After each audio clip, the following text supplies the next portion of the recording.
राजस्थान में आसमान से बरस रही आफत ने प्रदेश को संकट में डाल दिया है। भारी बारिश से जनजीवन तहस नहस हो चुका है और सरकार पर संकट के बादल मंडरा रहे हैं।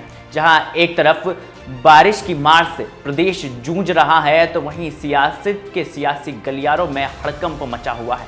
आइए जानते हैं कि कैसे राजस्थान के सियासी और प्राकृतिक हालातों में ये तबाही सरकार के लिए कितनी बड़ी चुनौती बनने वाली है। बाढ़ और राजनीति से जूझ रहा राजस्थान।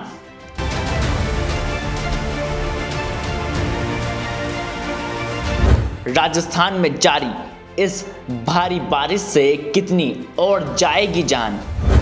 आपदा प्रबंधन मंत्री डॉक्टर किरोड़ीलाल मीणा के इस्तीफे की क्या है सच्चाई। नमस्कार, आप देख रहे हैं द फैक्ट इंडिया और हमारी खास रिपोर्ट में आपको बताने वाले हैं कि राजस्थान में किस तरह से सियासी और प्राकृतिक हालातों से राजस्थान में हाहाकार मचा हुआ है। राजस्थान में जारी मूसलाधार बारिश ने राज्य में तबाही मचा दी है। पिछले कुछ दिनों में बारिश जनहित हादसों में 25 से ज़्यादा लोगों की जान ले चुकी है और कई जिलों में हालात गंभीर बने हुए हैं। इस विपरीत परिस्थिति के बीच राज्य की राजनीति भी गरमाई हुई है। एक तरफ प्रदेश में भारी बारिश और बाढ़ से जूझ रहा है तो वहीं दूसरी ओर आपदा राहत मंत्री डॉक्टर किरोड़ीलाल मीणा के इस्तीफे की आफत राजस्थान के सियासी गलियारों में बीजेपी के लिए टेंशन बनी हुई है। पूर्व मुख्यमंत्री अशोक गहलोत ने भी इस मुद्दे को लेकर राजस्थान सरकार पर निशाना साधा है और गहलोत ने सवाल उठाए हैं कि राजस्थान में इस आपदा से बिना आपदा प्रबंधन मंत्री कैसे निपटा जा सकता है। और बीजेपी प्रदेशाध्यक्ष मदन राठौड़ ने इस पर पलटवार करते हुए डॉक्टर किरोड़ीलाल मीणा का इस्तीफा अभी तक स्वीकार नहीं किया गया है, ऐसा उन्होंने कहा है। साथ ही मदन राठौड़ ने मीणा को एक वरिष्ठ और अनुशासित कार्यकर्ता बताया है और उन्होंने कहा है कि भावनाओं के चलते उन्होंने इस्तीफा दे दिया था, लेकिन पार्टी इसे स्वीकार नहीं करेगी। और राठौड़ ने भरोसा जताया है कि मीणा जल्द ही अपनी जिम्मेदारी राजस्थान में संभालेंगे और इस आपदा के समय में राज्य की जनता की सेवा करेंगे। बिल्कुल वो संभालेंगे, वो काम करेंगे।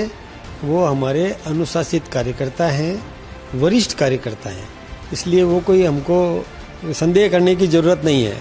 वो उन्होंने जो किया उसका एक आधार था, एक भावनात्मक आधार था कि उन्होंने कहा कि यदि इस क्षेत्र से, उस जनता पर उनको पूरा भरोसा था, उस क्षेत्र की जनता की उन्होंने सेवा की है, वर्षों तक सेवा की है, तो उनको उम्मीद थी कि ये जनता तो मेरी बात को मानेगी और जनता के सामने उन्होंने एक वायदा कर लिया था, तो उन्होंने ये अपना त्याग पत्र दिया था जिसको स्वीकार नहीं किया गया है, स्वीकार करने वाले नहीं हैं। मेरी उनसे बात हुई है और निश्चित रूप से मैं उनको और भी मनाने में कामयाब होऊंगा, मुझे विश्वास भी है। वो साथ में जुड़ेंगे, राजस्थान के विकास में उनकी भूमिका है और वो भूमिका निभाएंगे। कांग्रेस के तीखे वार, मीणा का इस्तीफा बीजेपी के लिए बड़ा सिरदर्द। राठौड़ का दावा, किरोड़ीलाल मीणा जल्द ही संभालेंगे जिम्मेदारी।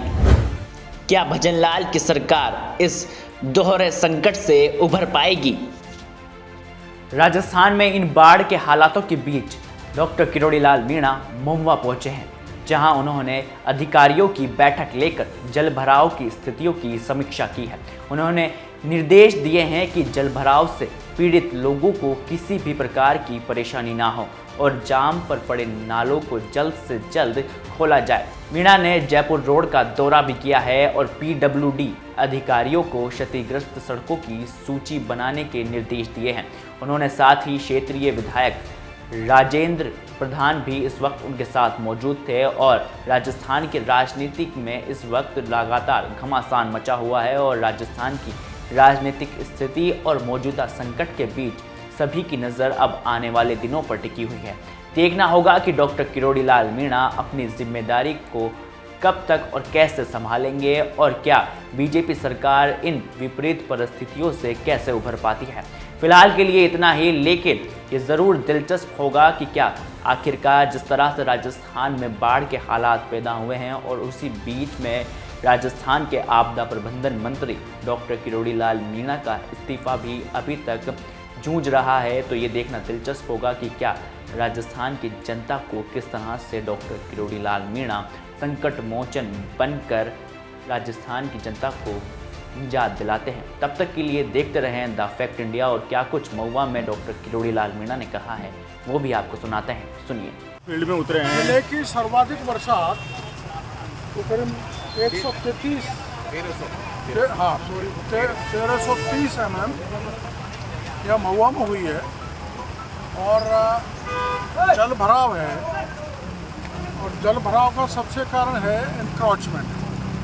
अभी हमने मीटिंग की है अधिकारियों की, तो जो अतिक्रमण है उनको हटा के नालों पर इस पानी को निकाला जाएगा। ये पानी दो जगह जाता है, रोहतड़ा के बांध में और बाणगंगा में। वहाँ तक, यहाँ से लेके वहाँ तक, क्योंकि यहाँ पानी आता है ठेकड़ा, समलेटी, रामगढ़ गाँव, और ये पानी मिडवे से नालों में होकर जाता है, लेकिन सब जगह ब्लॉक हो गया।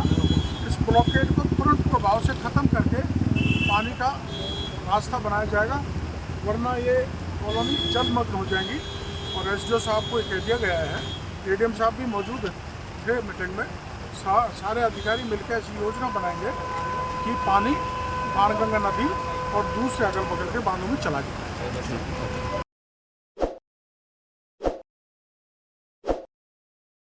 ताज़ा खबरों के लिए विजिट करें द फैक्ट इंडिया की वेबसाइट और डाउनलोड करें द फैक्ट इंडिया ऐप।